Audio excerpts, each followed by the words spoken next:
All right. So this one is just discussing, it could be a current or a past time of tension, trouble, or transition, which I stole from Phil. I Mhm. like those three.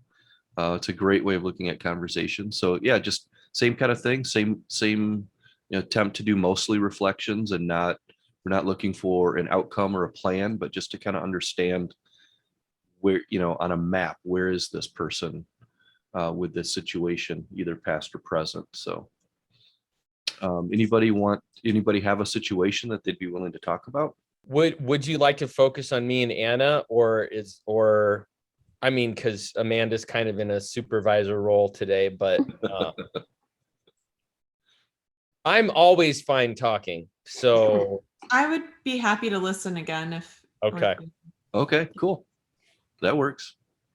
Tension, transition, trouble, man. All right. Which day of the week you want to talk about? Sounds like you have something in mind, Phil. No, I have no. It's just the No. no. Not at all. I gotta actually think about what I want to talk about. I know I can come up with one. Yeah, sure. I think we all have tension and trouble in our life. So take your I'll time. I'll keep it lighthearted. Well, kind of lighthearted, but it's a tension. It's a good tension. I'll talk about. All right. Yeah, I'd love to hear about it. Sure. So the good tension is we have three kids, my wife and I, and we live in a 3-bedroom house. And so 2 girls share a room, and then we have a loft for my office. And the tension is my office at home in a house with little kids, and my wife also wanting to have her own space, right? And so where we've come to is we're going to build a shed in the backyard and turn it into a home office, which brings up more tensions because we've got to get it done by a certain time in March so that my friends who are coming down from Wisconsin can help me drywall it and insulate it, because I need free labor. So that's kind of it. I think we solved the tension of wanting the home office and wanting it in the shed to try that. But I think we're both like, is this going to work? Are we going to be able to make it? How much do we want to spend? And then all the pieces that have to come along with it when I don't really have the skills to do it myself. I'm having to use my people skills to get the right people to do it. So that's kind of where we're at with the shed, and knowing it's the right direction, but like never done doing this before, and hoping that it'll work, because it'll be a significant monetary investment. So you feel like you're going in the right direction? Yes, I do feel like we're going in the right direction. Yeah. And you have the people on board to help. I do, but I think that's the tension in there is I'm starting to get those people. They're not fully on board yet. Some of them are.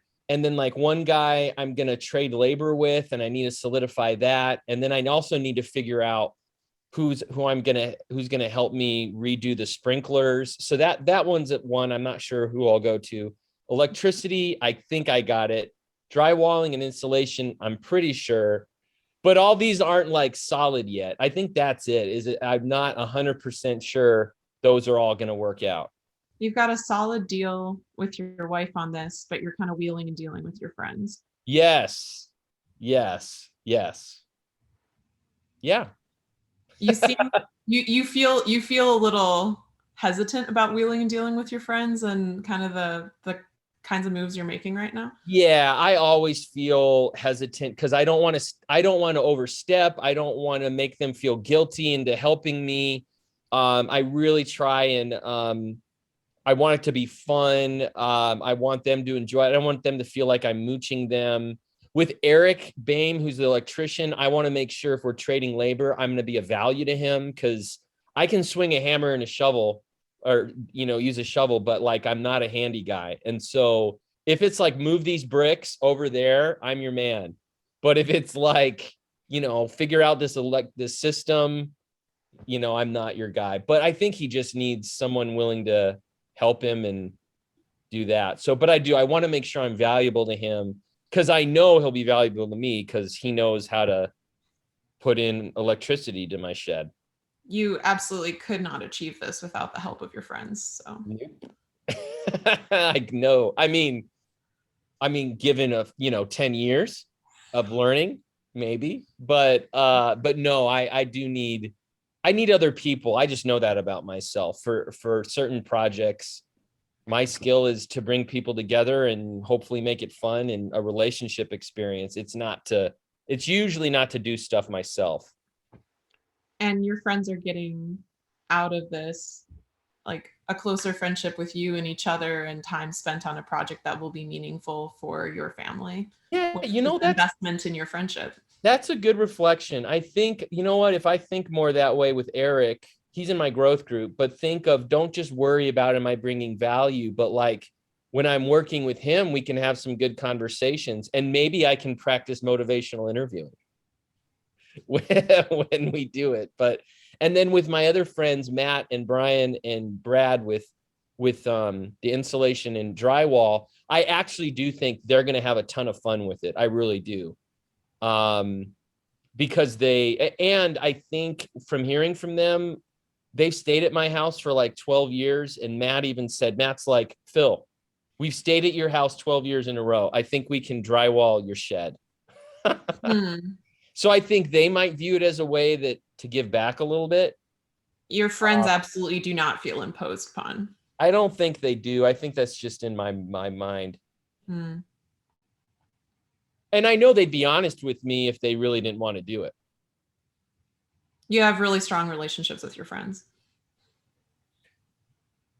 Yeah, with those three, probably stronger than I would think, even though because they live in Wisconsin and I taught with them.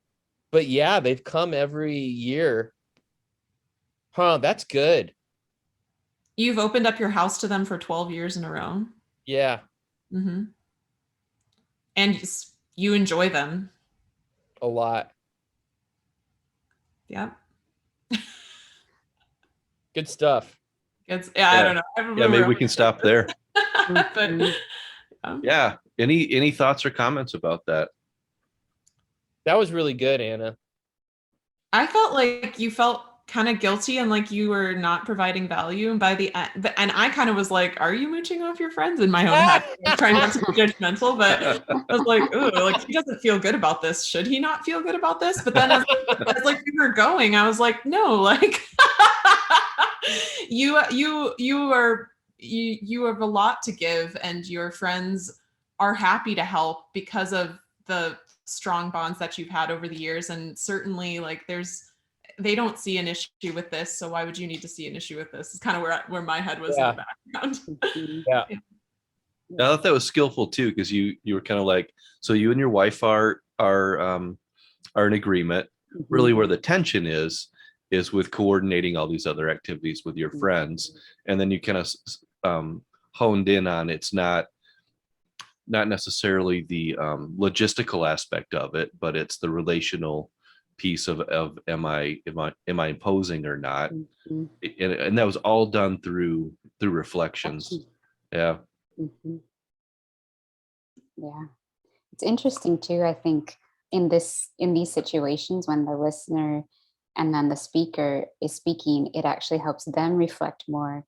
They might have thought they felt a certain way about whether it was the mentor or the situation, and as they speak through it, they almost come to a new realization, like, oh, I actually feel this way, or maybe I was feeling this way, but it's not necessarily the way I want to be feeling about it.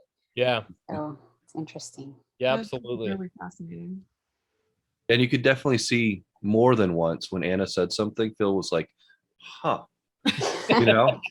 which I think is good, right? Because it wasn't what we predicted is that a person might feel that they're being imposed upon, or that, we're rudely inserting our own opinions on top of them. And he just saw them as like propositions to think about. And sometimes he was like, yes, it was like I didn't even realize that I felt that or whatever, Yeah, I just thought that was interesting to see, because it was almost like a tennis ball went over to your side and you were like, yes, I It have is- to say it's too that good. motivational interviewing gives you this bumpers. Like if you're bowling, there's bumpers, right? Mhm. Like you're not going to impose too much because you're just reflecting. Mhm. So I felt safe in that with the guidelines that we talked about today, in a way that if we had just been having this conversation, Phil, and I had been trying to help you, but without any guidelines, I think I might have gone in a different direction. But because I was just reflecting, it gave me the time to truly listen and understand more about your relationship with your friends, which was really kind of what you needed to talk about or wanted to talk about. And that was awesome. It was really safe for me as a listener to have those guidelines. I'm curious, did you feel like a pull to go in a certain direction and you didn't because you were doing reflections, or? Yeah, like I said, at first I was just like, is it okay? Like, because I don't know Phil very well. So Uh-huh. it's great actually that Phil and I have been doing this today, because I don't know much about Phil's context. So the fact that he felt so guilty and weird about and pulling his friends in, really my mind was pulled to, is it okay that you're doing this to your friends? Like, but then as the conversation went on and more things opened up, it was like just being able to actually understand those relationships rather than questioning them. So not asking questions was the powerful thing for me. Mhm. Like I might have, I don't know, I might have gone in a judgmental, I wouldn't have wanted to, but I might have mistakenly gone in a judgmental direction if I hadn't had the guidelines, I think.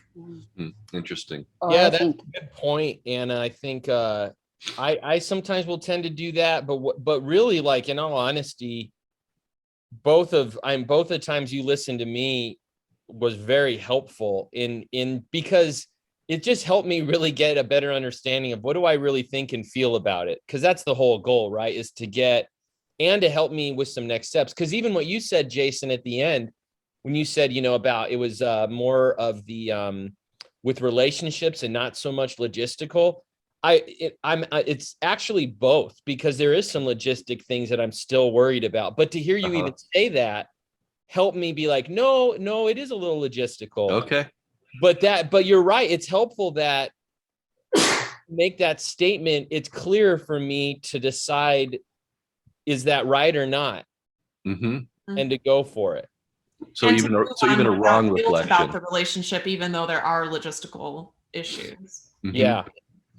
yeah, I think it really sets up the next steps and to like the focusing or planning, because I think we so easily want to start with, or you could have easily gone to, okay, you have friends, what are your next steps? Like, what do you need to do Mhm. to make it happen? Versus getting a little bit behind that first, and then you'll probably feel more ready to make the next steps with your friends because you are more comfortable in your own space before you reach out to make the next steps. Yeah, that would be my temptation. Would be like, yeah, we're gonna get an outcome here. Mhm. And actually by listening, you find out what the real issue is, and there's a lot more exploration on the person's part. And I think you're right too, that once the motivation and the understanding of where you're at personally is set, then sometimes the action steps are going to be readily apparent. And I was able to understand a lot more about Phil and his friends just with 4 or 5 minutes. Right. So it really didn't take that long. So it's worth it. So Yeah. that's cool to just get practice on seeing how worth it is Yeah. to focus on those first 2 steps. And it was helpful to hear like why it probably isn't a big deal to them to help me is when you're like, so they've stayed at your house 12 years in a row. And like, that's even what Matt said. He's like, Phil, we've stayed at your house 12 years in a row. We can help you drywall your shed. Right. I didn't like make up that information. No, like, you didn't. And it was Yeah. really helpful, because then I was like, oh yeah, I mean, if I stayed at someone's house 12 years in a row, I probably would be very willing to help them. Yeah, and it's true, right? So you're not making that fact up. Yeah. You're just reflecting back what he's already told you. Mhm. Yeah. Very cool. Well, I thank you guys for coming on board and doing this. I think this was super helpful for me and valuable. I do want to check, Anna. You seemed embarrassed of your of your face making. Were you serious that I can't share it, or? I'm pretty serious about that. Yeah. Okay. I know. I mean, I can visualize. I didn't see my face this whole time. I don't know why, what your settings are, but it's fine for the second half. But on that first Okay. one where I was really making faces, if you want to use the audio, that's fine. But I just think the video would be a little bit unprofessional and kind of crazy looking. So Okay. please don't. Yeah. All right. Yep. I'll make sure to exclude that portion of it. That's only fair, because you guys are coming on board and putting yourselves out there, and then other people are seeing this and using it as a tool to learn from, and so want to respect what you guys are comfortable with. So not be like Phil and just take advantage of my friends, Absolutely. Jason, what I think you should do is take little snippets of what I've said and just make your own statement. Like, yeah, or I could just put together a compilation of Anna's faces and blackmail her. Like I've right now it's unlisted on YouTube, but it's just one click. Just one click. Oh, that's good. Amanda literally looks nervous for me. Yeah, I should worry about my faces. Awesome. Well, thank you guys so much. This is a good time for me, and hopefully you guys got something out of it as well. Yeah, I appreciate it. Yes, thank you. All right, cool. Talk to you guys soon. All right, bye. Bye now. Take care.